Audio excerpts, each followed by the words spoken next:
Hello friends, welcome to super ideal crafts and food blog. ఈరోజు మనం చేయబోయే recipe pesarattu. ఇది చాలా టేస్టీగా ఉంటుంది. ఈ రెసిపీ వెయిట్ లాస్ అవ్వాలి అనుకున్న వాళ్ళకి చక్కటి చిట్కాగా చెప్పవచ్చు. ఈ పెసరెట్ ఎలా చేసానో చూసేద్దామా? ఈ విధంగా పెసలను ఒక గ్లాస్ నిండా తీసుకొని ఈ విధంగా బౌల్లో వేసేసుకొని మరి ఒక గ్లాస్ సగానికి తీసుకొని మళ్ళీ యాడ్ చేసేసుకోవాలి. మీరు పెసరెట్ చేయాలంటే ఒక 2 days ముందే అనుకొని ఈ విధంగా చేసేసుకోండి. వీటిల్లో వాటర్ యాడ్ చేసేసుకొని 1 night నానబెట్టేసుకోవాలి.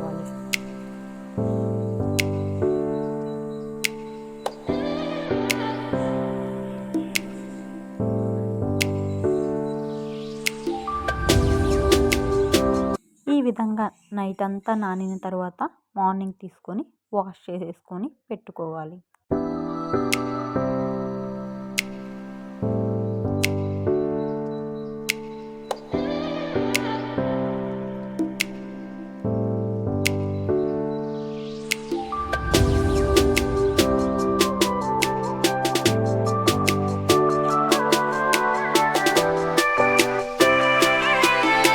ఇలా 3 to 4 times ఇలా క్లీన్ చేసుకొని ఈ సిబ్లోకి ట్రాన్స్ఫర్ చేసుకొని వాటర్ అంతా ఇనికిపోయే వరకు అలా ఉంచాలి.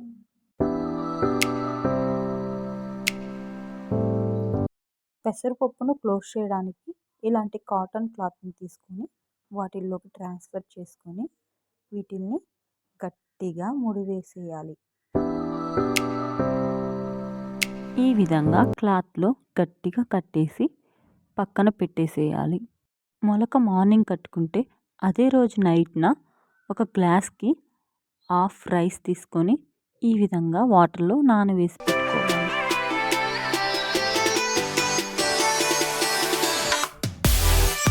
మొలక ఏ విధంగా వచ్చాయో ఇప్పుడు ఓపెన్ చేసి చూద్దాం రండి.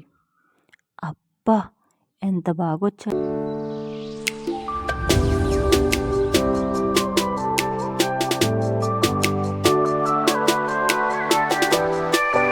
మొలకొచ్చిన ఈ పెసర్లను ఒక మిక్సీ జార్ తీసుకొని అందులోకి వేసుకోవాలి.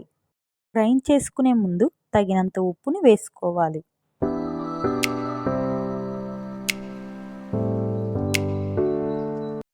హాఫ్ టీ స్పూన్ పసుపు పొడి, కొంచెం అల్లం, 2 పచ్చిమిర్చి, నైట్ నానబెట్టుకున్న రైస్ని బాగా క్లీన్ చేసుకొని యాడ్ చేసేసుకోవాలి. గ్రైండ్ చేసుకునే ముందు కొద్దిగా వాటర్ పోసుకొని మెత్తగా గ్రైండ్ చేసేసుకోవాలి.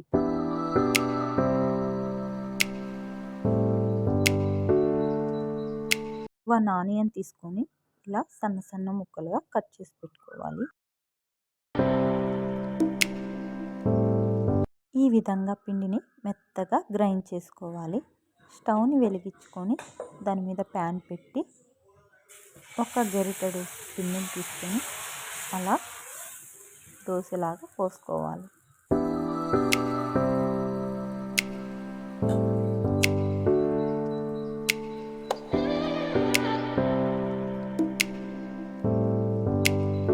చేసి పెట్టుకున్న ఆనియన్స్ని ఈ విధంగా వేసుకోవాలి.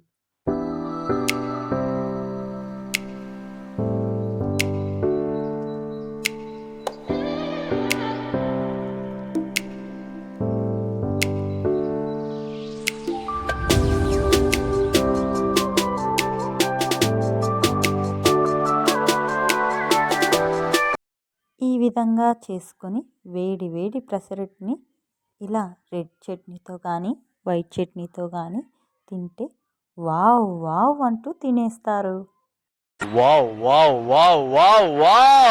Like, share, subscribe friends.